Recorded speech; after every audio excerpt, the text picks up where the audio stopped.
Hello and welcome to Talking Tudors, a fortnightly podcast about the ever-fascinating Tudor dynasty. My name is Natalie Grueninger and I'll be your host and guide on this journey through 16th century England. Are you ready to step through the veil of time into the dazzling and dangerous world of the Tudor court? Without further ado, it's time to talk Tudors.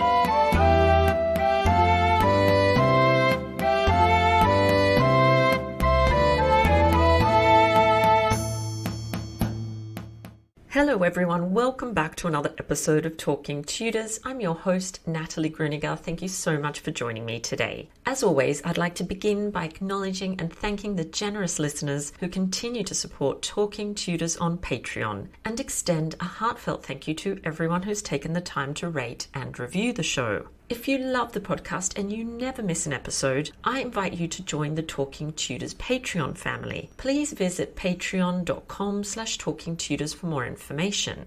Join the Talking Tudors patron family to instantly unlock access to exclusive posts, including audio releases and videos. Patrons are also eligible to attend additional monthly live talks and to enter patron-only monthly giveaways. You can also support the podcast and share your love of Tudor history with the world by buying Talking Tudors merchandise. There are a number of designs and products available, including phone cases, mugs, notebooks, and apparel. Check out all the products at talkingtudors.threadless.com. Now, on to today's episode. I'm thrilled to welcome Brigitte Webster back to the podcast to talk about food in Tudor England. Brigitte is a qualified teacher of home economics and history, making her the perfect accomplished Tudor housewife in modern-day Britain. As a competent and experienced cook with a deep passion for Tudor history, she fully immersed herself in archaeological, experimental cookery, which also motivated her to grow period vegetables, herbs, and fruit to achieve the most authentic end results. In 2019, she and her husband bought a small Tudor manor that had escaped ruthless modernization. This will form the hub of their Tudor and 17th century experience, where guests can enjoy hospitality in a place for like-minded people who can come together and embrace a stepping back into culinary Tudor England. Brigitte has appeared on Professor Susanna Lipscomb's TV series Walking Tudor England and is a regular contributor to the magazine Tudor Places. Let's dive straight into our conversation. Welcome back to Talking Tudors, Brigitte. How are you? Hello. Yes, thank you very much. I'm very good, thank you, and I'm so glad I'm allowed back on your fabulous podcast. Thank you. It's always a pleasure to have you here. I'll ask you just to introduce yourself because we always have new listeners, so it's really lovely for them to learn a little bit about you. Yes, I'm Brigitte Webster, and I generally introduce myself as the perfect, accomplished Tudor housewife in the 21st century Britain, because that's what I have been doing. I am actually a qualified teacher in cookery and history, but I've made it my mission to bring Tudor cooking and food to the Tudor community. And that's what I'm doing. We do it from a base, which is a Tudor home, a small manor here in Norfolk, which does need quite a lot of work. So that's always going on in the background. And yes, I grow my Tudor vegetables and fruit in the garden. And I just basically try and relive Tudor life as authentically as it can be done safely. And then share that experience with people who are interested, like yourself.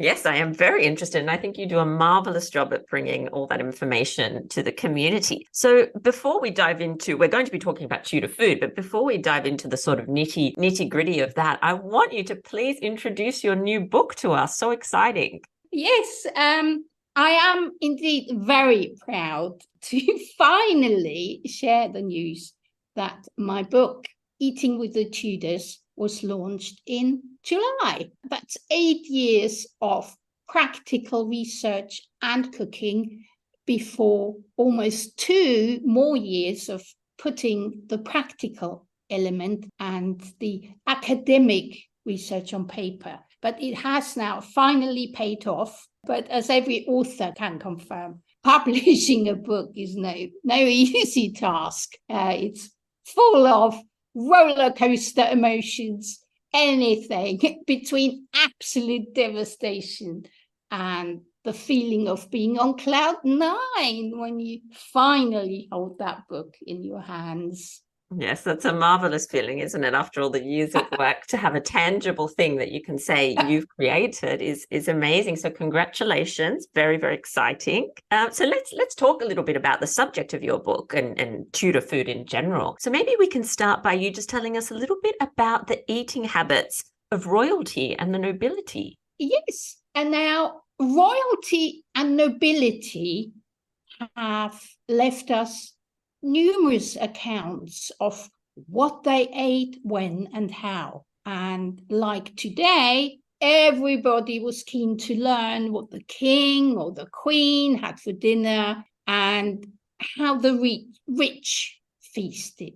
So there are contemporary chroniclers like William Harrison and John Stowe who do give us detailed accounts of food being consumed by the nobility. And also, of course, royal accounts and account books are literally littered with expenditures on food and food gifts received. We are therefore well informed about what was on the menu and the sort of food they liked.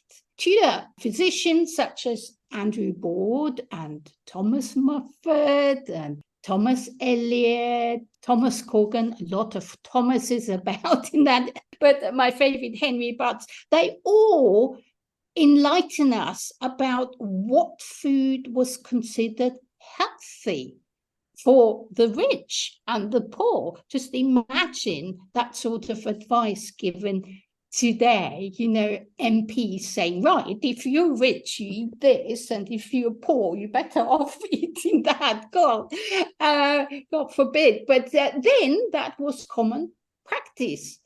But we also have letters and diaries that provide us with information on what culinary delights were used to maintain friendly relationships with friends and family. But wills, funny enough, interestingly enough, wills can also reveal food. And in the case of the person who built our home, Sir Edward Chamberlain, he instructed in his will that the roasted and boiled beef is to be served at the dinner following his funeral. And that is actually a whole clause in his last will, which is quite interesting for me in particular. But all those documents do confirm that the diet of the noble and the wealthy people was definitely rich in game,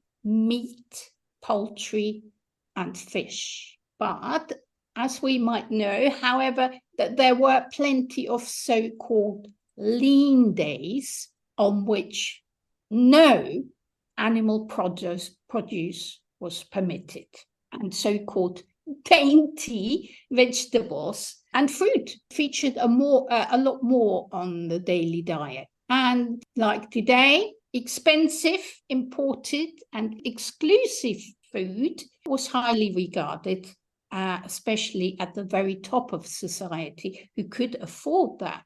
To give you an example, peaches, apricots, asparagus, globe artichokes, and even oranges were clearly the domain of the nobility and the court. But also expensive spices, and sugar was one of them, featured regularly at the dinner table at the court, sometimes even as part of a kind of centerpiece, which was to be admired rather than eaten. And according to everybody's status, nobility would be entitled to a certain number of dishes at every meal.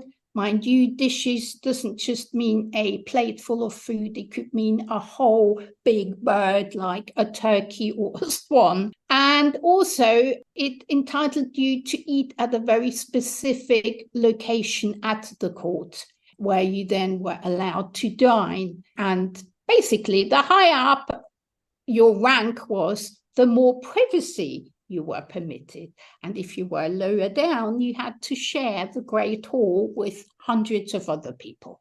Yeah, that's also interesting and really works nicely with the next point that I wanted to talk to you about, because I find etiquette so interesting as well, the dining etiquette. And you were just talking a little bit there about where people ate, but do you want to tell us a little bit more about the specifics about how you actually ate your food? It's quite interesting because it's so different to what we see on TV, in movies, yes. And, the media does tend to get that part of the society very wrong, because due to the dramatic effect before historical accuracy often used by the film industry, we are being made to believe that table manners at court in Tudor times was nothing but crude, coarse and disgusting in the eyes of even today's society. The truth, however, looks very different.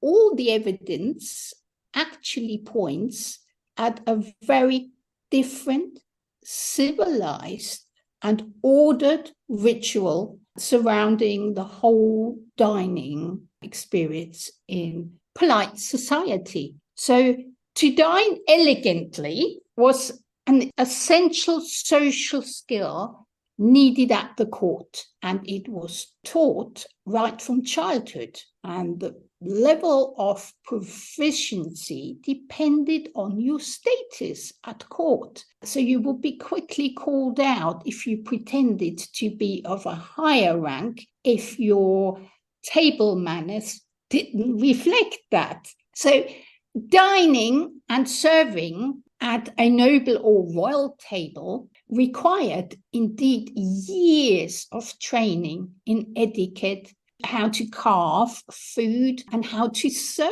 it appropriately. And it required a sound working knowledge of task-specific vocabulary on top of that. And that's why children of the noble class were sent to serve at a different household, preferably one slightly higher above your own status, to learn those essential skills right from an early age on.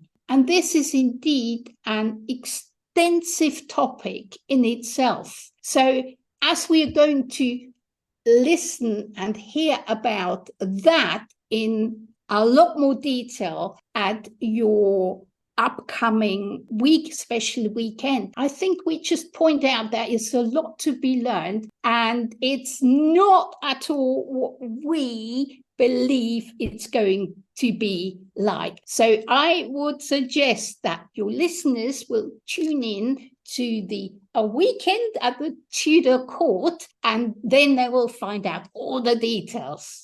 Oh, I really hope they do. It's going to be an exciting weekend, and I'm so glad that you're part of it, by the way. Really, really glad. You mentioned earlier, Brigitte, about some lean days, you called them, where obviously meat wasn't eaten. So I was wondering if you could tell us a little bit about those dietary restrictions that were actually enforced by the church. Yes, indeed. So before the Reformation, the Catholic Church restricted the consumption of meat-based produce to just Monday, Tuesday, Wednesday, Thursday, and Sunday. So twice a week, Friday and Saturday, were those so-called lean or fast days, when meat, eggs, milk, cheese, and butter had to be replaced with fish, olive oil, or vegetables, any other meat-based product, basically. So no meat was allowed on Friday to commemorate the crucifixion, and the food intake was reduced to 1 meal a day on top of that. So no meat, and only once a day were you allowed to eat. Saturdays were meat-free in respect of the Virgin Mary. And during the whole period of Lent, which was basically 40 days between Ash Wednesday and Easter, was also a very strict meat-free period in the religious calendar. And what most people are not aware of is Advent before Christmas too was another time of fasting before the big feast on Christmas Day marked the end of it. One that few people know about is that the same applied to Ember Days, so those marking the 4 quarters of the year. On those, no meat was allowed, but dairy products were allowed.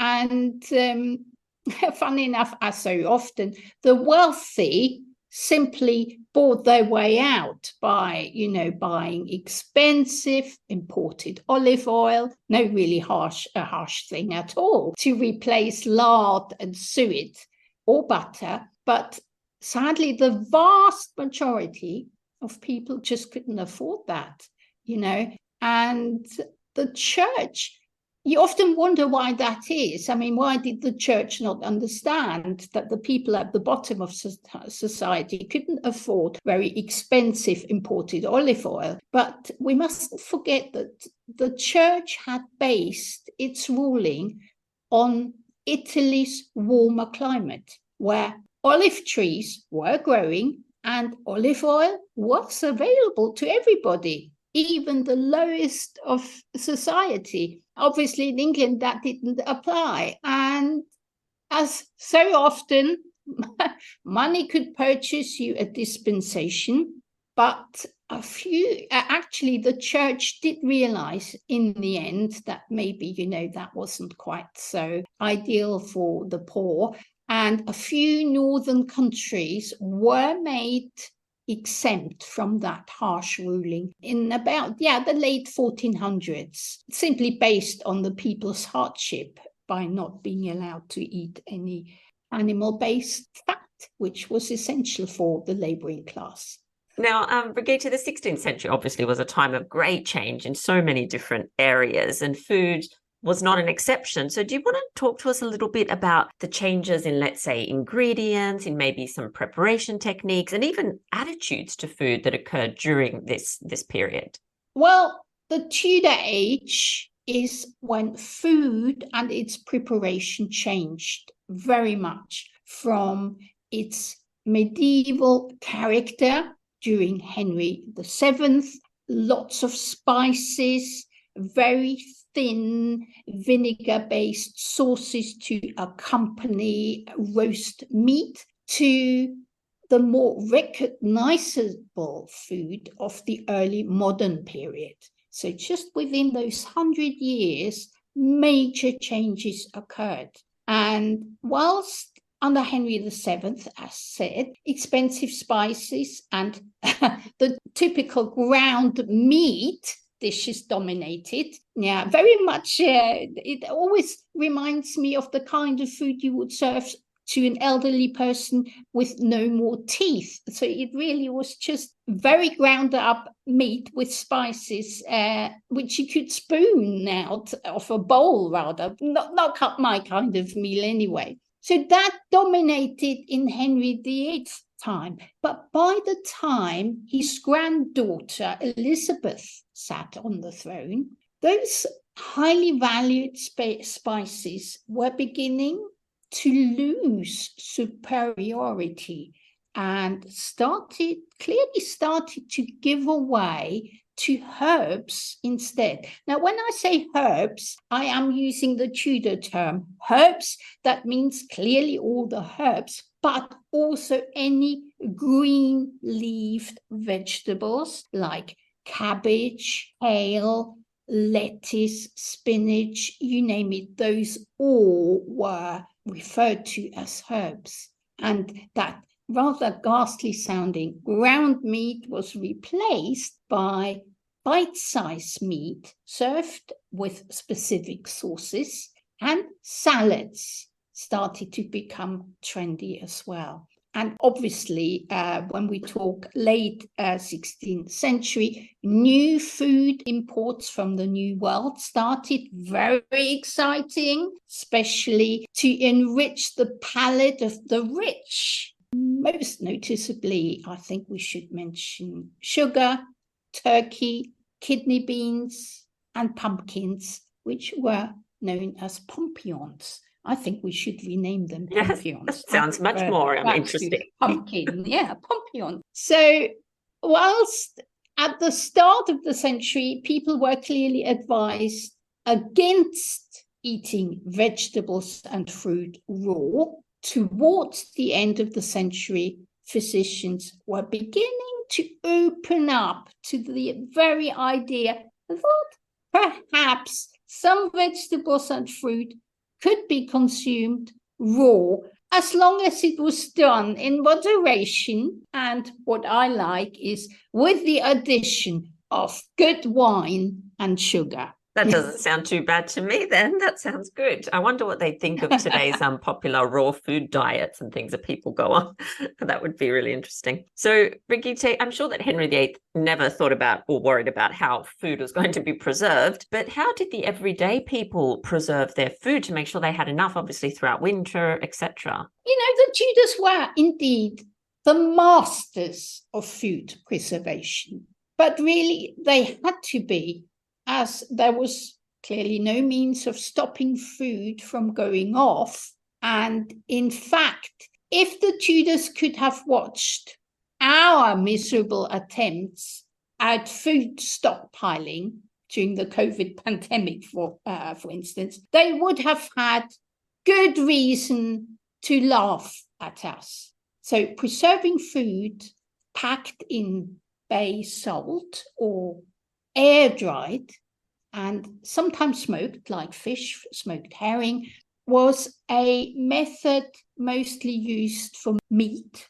but fish too. And in my research, it has shown to be the most commonly method that they used. With the arrival of cheaper sugar, so still out of the league for most, but more accessible. So towards the end of the 16th century, with the arrival of lots more sugar from the West Indies, fruit for the first time was able to be conserved as a kind of marmalade or in syrup. Now, when we are talking marmalade, we don't mean marmalade in the modern sense. It was more like fruit leather, which could be cut up in little squares and eaten by just picking it up with your fingers. That is why the Tudors were the wealthy Tudors, so keen on sugar, because it did allow them to actually preserve fruit in a manner that was palatable to them as well. When we look at pickled items, they featured too, stuff emerge in vinegar that obviously keeps most food available for longer. We still have the pickled herring, for instance, but orchard fruit was cut in slices. And there are various instructions on how to leave them out in the summer sun to dry and to be consumed later. But it was mostly about using sugar, using vinegar and salt, and drying items, because keeping them cold, or even frozen was nothing that the Tudors had ever seen. So let's just go back to the herbs that you were discussing earlier. So what were the sort of most popular herbs that you'd find in everybody's kind of kitchen garden or herb garden? Right. Now, herbs were a lot more important to the average Tudor, whether it was people at the royal court or down at the very bottom in society. Everybody used herbs, and almost everybody grew herbs in their kitchen or herb garden. And as we were saying earlier on, herbs refer to also leafy vegetables. But they did divide herbs into three main groups. There were the pot herbs, to flavour food. There were medicinal herbs to treat the ill, and the last group, the sweet herbs, which they used for strewing on the floor, and that also served as a kind of room freshener and apparently kept uninvited little insects at bay. But Thomas Tusser, who was advisor to farmers, recommended 45 herbs in the kitchen garden. Now, can you imagine growing 45 different herbs in your kitchen garden? I can't think of any modern garden centre who could provide 45 different ones. But he did in his publication, 500 Points of Good Husbandry from 1577. The ones we would still recognise from that list would be cabbage, beets, borage, fennel, leeks, lettuce, marigold, turnip, onions, parsley, rosemary, sage, spinach, thyme, cucumbers, and artichokes. So you can see that the Tudors really had a much broader sense of what a herb should be. The medicinal herbs helped doctors to balance out the humus, the bodily humus that were possibly gone out of sync, making you feel ill and not well. And people suffering from a fever, for instance, required herbs with cold and wet properties to balance that out again. Strewing herbs such as lavender, I love lavender, were used for fragrance, and tansy is probably the most well-known for pest control. And so that's a very quick summary of the huge topic of herbs in Tudor England. Oh, interesting. Goodness, I have trouble keeping my basil alive. I don't know how I'd go with 45 different herbs. Yes. But then again, basil is indeed the most difficult one to keep alive, and even the Tudors did. Brigitte, you've made me feel so much better. Thank you so much for saying that. Now, the other fascinating topic when it comes to food that I just love hearing about is, of course, the practice of giving food as gifts, which was so popular at the Tudor court. Can you tell us a little bit about that? The traditional gift of a food hamper at Christmas is still a tradition I witness in Britain at Christmas. Does indeed remind us of this long-standing tradition of giving food, not just for Christmas, but at other events too. And in Tudor England, the exchange of food gifts was a means of maintaining relationships and also to seek favour. Now, birthdays were not celebrated, but food gifts throughout the year were used for negotiations, as well as a way of saying thank you, or to simply gain approval. Now, gifts in Tudor England were always seen as a form of, exchange, a little bit like Christmas cards were handled here in Britain. I'll give you a card and then I get one back. But in Tudor England, the giver would always expect something in return or feel humiliated in public.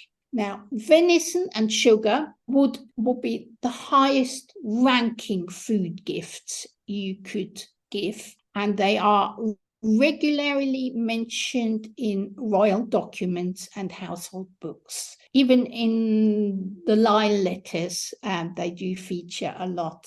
Towards the close of the century, we are beginning to witness gifts of turkey and orange marmalade, which is interesting because the original marmalade was always prepared with quince. But towards the end of the century, we do see orange marmalade used for New Year's gifts as well. And we know that Elizabeth I must have absolutely adored them, because in her list of New Year's food gifts, they make a regular appearance. Now, commoners would gift homegrown or produced food, such as chickens, fruit, or pies. And royalty always attracted luxury food. I mean, no surprise there, really, which had to be imported, so very expensive, but also food out of season was most welcome.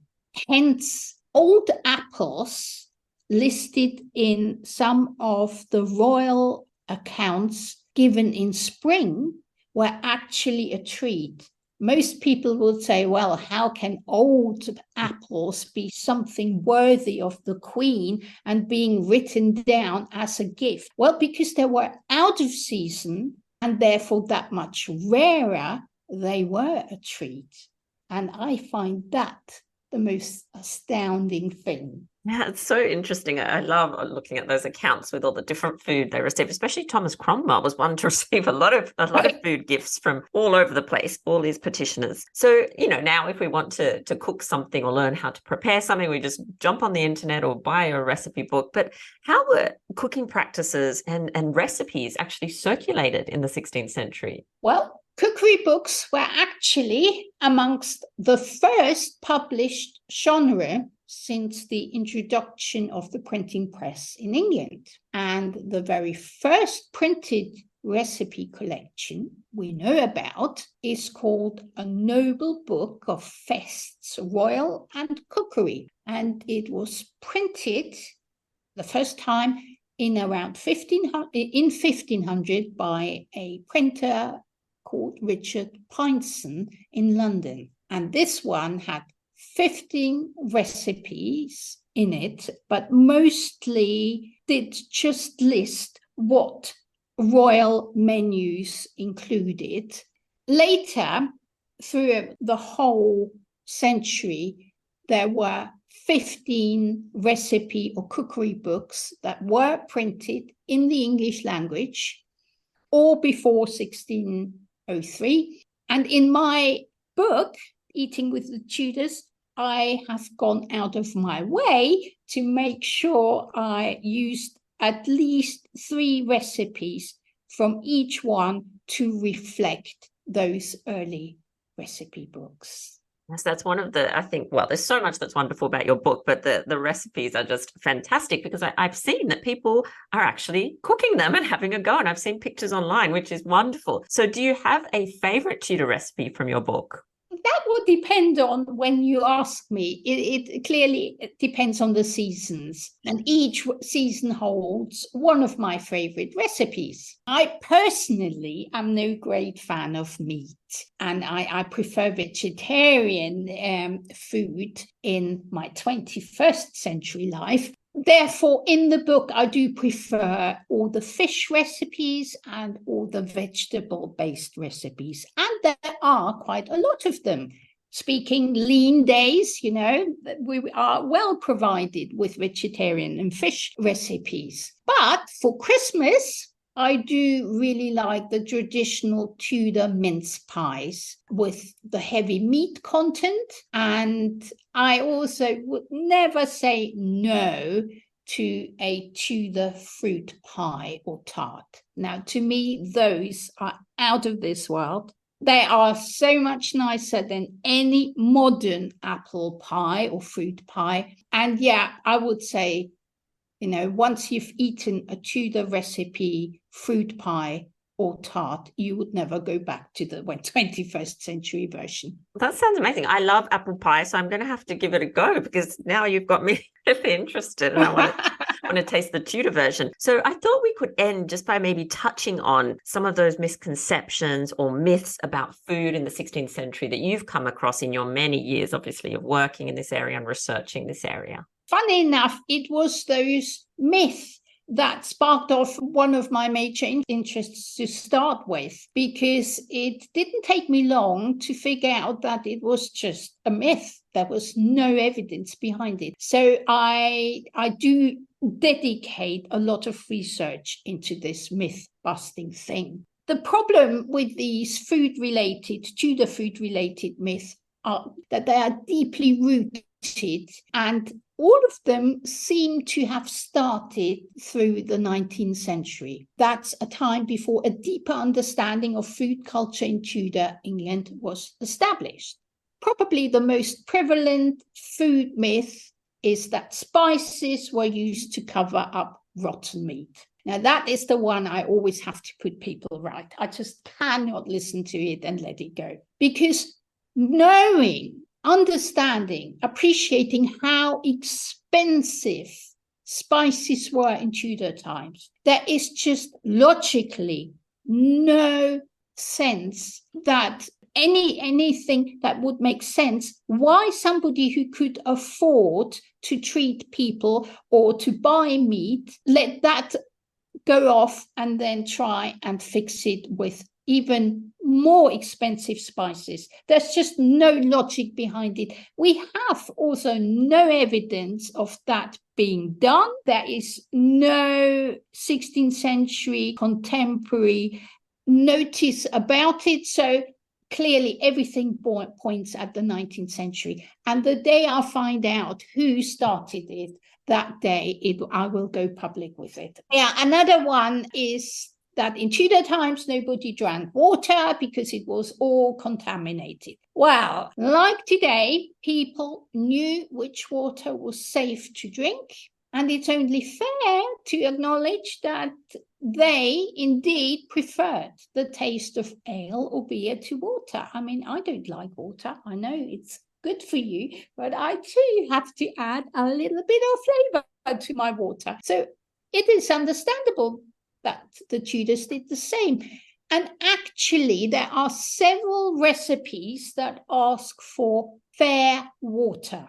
And a number of Tudor physicians also talk about people drinking plain water. There is actually a debate going on. One, a board, he is not in favor of drinking water. He calls it not wholesome by itself. Now, that doesn't say it's not healthy or it will make you ill. It just says it's too plain boring. And his colleague, Sir Eliot, in his book, The Castle of Health, he is very much in praise of water. He calls it a pure matter, and he does actually encourage people to drink water. So I think that settles that one. The last one I mentioned, simply because it's one that I don't seem to be able to put right, is that Sir Francis Drake, author Walter Raleigh, introduced the potato to Tudor England. Wow. The disappointing fact is we simply do not know by whom, when, and how the potato came to England. And without any evidence, giving credit to Mr. Drake is purely conjecture, and unless he found a way to keep the potatoes he was given in America from rotting over a period of 2 years whilst on his way back home, he is, in my opinion, a very unlikely candidate. And as for Raleigh, well, he never even made it to a part of America where the potatoes grew. He is more likely to have seen and handled the sweet potato, which doesn't even grow in England, as it is accustomed to warmer climates. Yeah, that is one that I see a lot. Actually, all three that you've mentioned come up a lot in all different ways. So, Brigitte, when do we know that the potato was in England? When's the kind of confirmed source for the potato in England?